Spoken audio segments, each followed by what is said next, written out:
Okay, folks, I was looking for something earlier here in relationship to Dr. Benjamin Carson. That's not a direct comparison or relationship to Carson. It is to what I said.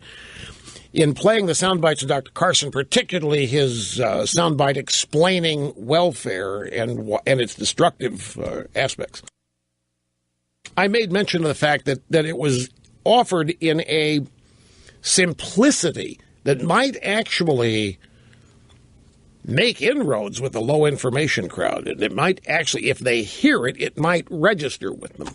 It was a compliment. Now, at the same time, when you talk about the low information crowd and what they think and how they act, I read my tech blogs. It's a hobby. It's purely a hobby.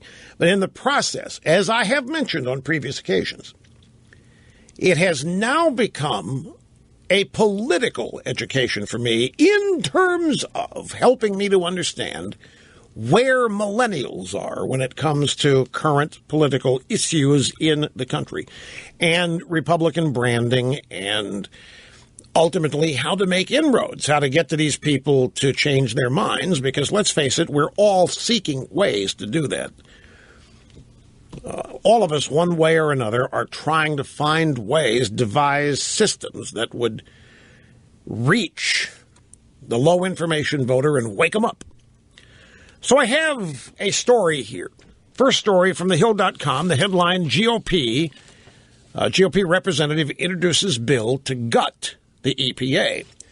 Now, you and I agree that the Environmental Protection Agency is out of control. It has been entirely politicized. It is being used to punish and harm people in traditional energy businesses.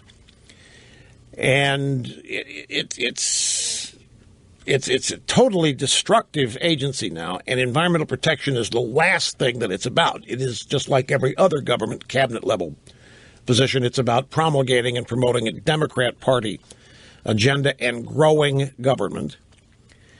And here's the story. A House Republican wants to cut 13 programs at the Environmental Protection Agency, including all of its grants and its ability to regulate ground-level ozone and carbon dioxide. When the EPA was granted the ability to regulate CO2, that cleared the decks for them to start punishing anybody they wanted for destroying the planet or anything else. The EPA is become a rogue agency, and presidents from Reagan on have sought to shut it down and end it because it's destructive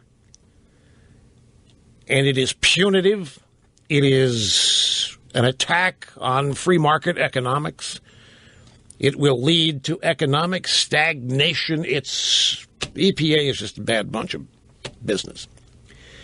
Now, the Congressman is Sam Johnson, Republican, Texas, introduced a bill called the Wasteful EPA Programs Elimination Act, which he said is a money-saving measure. He cited a Heritage Foundation forecast that it would save $7.5 billion over 10 years. He said, as a fiscal conservative, I believe Washington should be respectful of taxpayer dollars and live within its means. American taxpayers certainly don't need to be paying for the EPA's empty and unused buildings and its wasteful programs. This bill does right by the hardworking people in my district and across the country as part of my ongoing effort to get our fiscal house in order. The EPA is the agency that is doing Obama's bidding by trying to put the coal business out of business.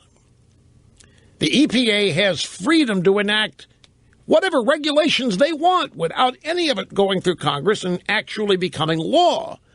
And it's in the hands of political leftists and operatives who have converted the EPA simply into an engine and a dynamism to expand their agenda. Okay, it's a good move. Cutting the EPA is like anything else in government. It's bloated, it's overpowered, and it needs to be cut back.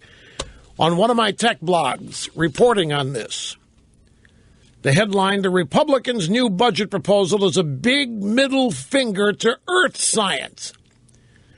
The GOP is trying to eviscerate NASA's earth science program. reminding us yet again that the anti-science, climate change denying congressional Republicans responsible for doling out science dollars don't give an excrement about our planet. That is how young millennials of a certain age interpret this Republican bill. It's a divide that just, I don't see how we bridge it. I got to take a break.